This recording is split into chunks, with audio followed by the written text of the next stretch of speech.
밭 전체의 고추가 잎이 울퉁불퉁해져서 바이러스에 걸린 것 같다는 포장에 방문했습니다. 포장 전체가 동일한 증상을 보이고 있는데요. 정말로 잎 전체가 울퉁불퉁한데 바이러스가 맞을까요? 우선 바이러스의 첫 번째 원인이자 주범인 총체벌레부터 확인해 보겠습니다. 네, 꽃에는 지금 총체벌레가 많이 보이고 있습니다. 근데 지금 식물체 내에 물론 바이러스가 있을 수도 있겠지만 지금 이 포장의 상황으로 봐서는 바이러스에 의한 피해 증상은 아닌 것으로 보입니다.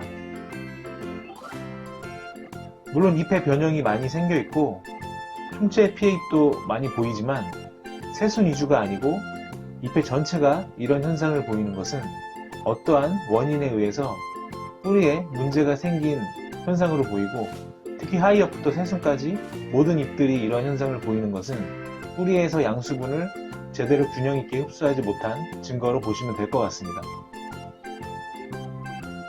보시다시피 하이엽도 같은 증상을 보이고 있습니다.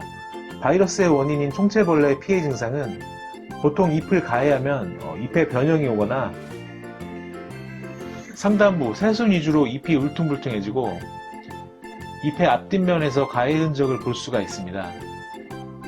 그런데 이 포장은 잎의 앞뒷면이 다 깨끗하고 새순 위주가 아니고 모든 잎들이 다 울퉁불퉁한 것으로 뿌리에 의한 문제이지 바이러스는 아닌 것 같고요. 지금 토양에 어떠한 문제가 있는 것으로 보이는데 토양의 양분 불균형이나 토양의 수분 부족 상태에서 비가 내리는 경우 갑자기 많은 양수분을 흡수하는 그런 경우에 이러한 증상들이 나타날 수가 있습니다.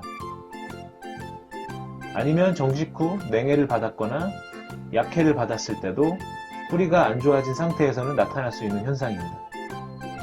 이 포장은 반주시설이 안 되어 있기 때문에 연면 시비로 적용할 수 있는 뿌리 관련 제품을 사용하면 좋을 것 같고요. 지금 총체가 있기 때문에 바이러스 발생 가능성이 높습니다. 바이러스 예방을 위해 빨리 방제를 해야 될 것 같습니다.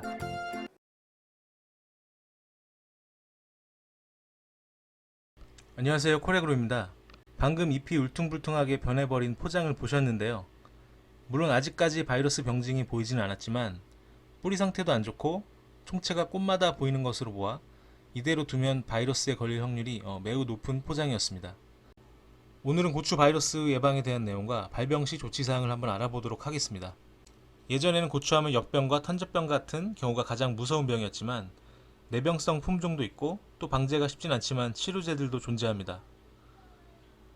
하지만 바이러스는 아직 치료제가 없기 때문에 고추에 발생하는 가장 치명적인 병입니다.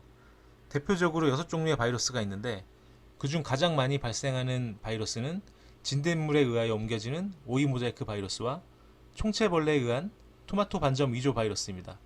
바이러스 감염에 의한 증상은 신초, 선단부 잎이 모자이크처럼 위축되거나 변형이 생기고 아니면 잎에 반점이 생기고 줄기나 생장점에 궤저 증상이 생겨 생육이 아예 멈춰버리기도 합니다. 그리고 수확물이 얼룩과가 발생하여 수확량을 크게 감소시키기도 합니다.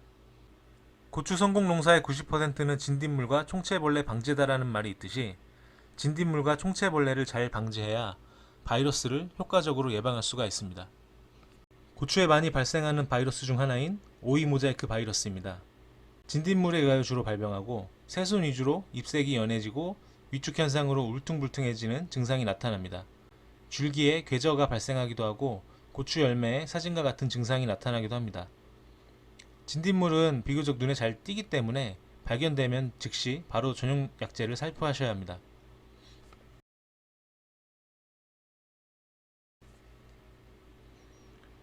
그리고 가장 큰 문제가 되는 토마토 반점 위조 바이러스입니다. 새순의 변형과 잎의 사진과 같은 반점들이 생기고 고추는 알록달록한 색을 나타내서 칼라병이라고도 불리는데요. 특히 지난 몇 년 동안 우리나라 기후가 기온이 높아지고 계속 가뭄이 들면서 바이러스를 전파하는 꽃노랑 총체벌레가 더 증가하면서 발병률이 높아지며 큰 피해를 초래하고 있습니다. 진딧물과 달리 총체벌레는 신경 써서 보지 않으면 모르고 지나갈 수도 있는데요. 총체가 가해하면 새순이 사진과 같이 대칭으로 변형이 오거나 이 표면에 가해 흔적이 보이고 총체벌레 밀도가 높아지면 잎 표면에 이와 같은 피해 증상이 눈에 띄게 나타납니다.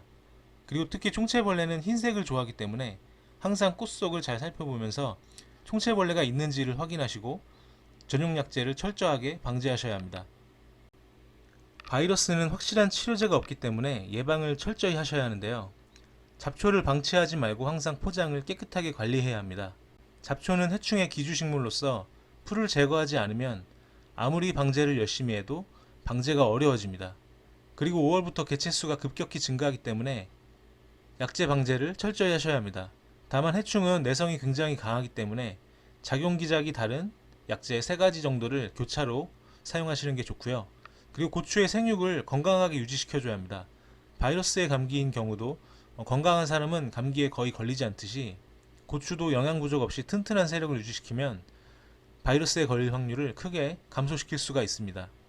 해충 방제가 물론 가장 중요하지만 이에 못지않게 영양분이 부족하지 않게 관리해주는 것도 매우 중요합니다. 특히 고추의 경우 비료를 많이 요구하기 때문에 고추 착과가 많이 되는 시기에는 꼭 추비를 충분히 주어 잎색을 사진과 같이 좀 진하게 유지시켜 주어야 바이러스를 예방할 수가 있습니다.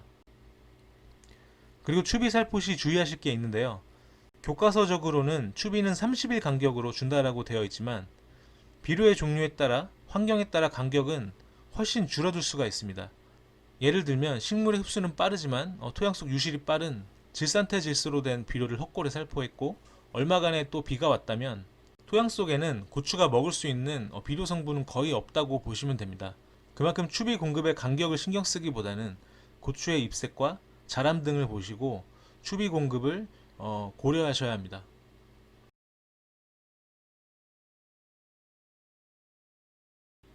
바이러스 방제가 더욱 어려운 이유는 사실 매개체인 진딧물과 총체벌레 방제가 쉽지 않기 때문입니다. 진딧물의 경우 날지 못하는 무시충의 방제는 쉽지만 날개가 있는 유시충의 경우는 이동성이 좋기 때문에 방제하기가 사실 좀 까다롭고요. 그리고 총체벌레 같은 경우는 더욱 방제가 쉽지 않습니다. 그래서 바이러스 중 토마토 반점 위조 바이러스가 가장 많이 발생하는 이유일 텐데요. 총체벌레는 성충이 알을 낳고 알이 유충 그리고 번데기 단계를 거치면서 다시 성충이 되는데요. 이러한 생육 주기를 갖기 때문에 이 세대 모두를 한 번에 방제하기는 사실 매우 어렵습니다. 그래서 총체벌레의 생육 주기를 고려하면 5일에서 7일 간격으로는 약제를 꼭 살포하셔야 합니다. 하지만 성충은 이동성이 좋기 때문에 완벽한 방제가 어려워 번식을 완전히 차단하기가 어렵고 또한 총체벌레가 주로 서식하는 꽃 속에 약을 충분히 살포하기 또한 쉽지가 않습니다. 그리고 저항성이 매우 강한 해충이라서 예전에 효과가 좋았던 농약도 효과가 떨어질 수가 있고요. 특히 토양 속 번데기가 되는 경우에는 방제하기가 또 매우 어렵습니다. 바이러스에 대한 증상 사진을 몇 개 보시면 이건 바이러스구나 라는 감이 오실 텐데요. 그리고 바이러스에 의심되는 고추를 발견하셨다면 일단 이게 바이러스인지 확실하지 않더라도 우선은 제거를 해주시고 가까운 농업기술센터에서 바이러스 키트를 이용하시거나 가까운 농약사 및 방제사 분들에게 진단을 요청해 주시는 게 좋습니다.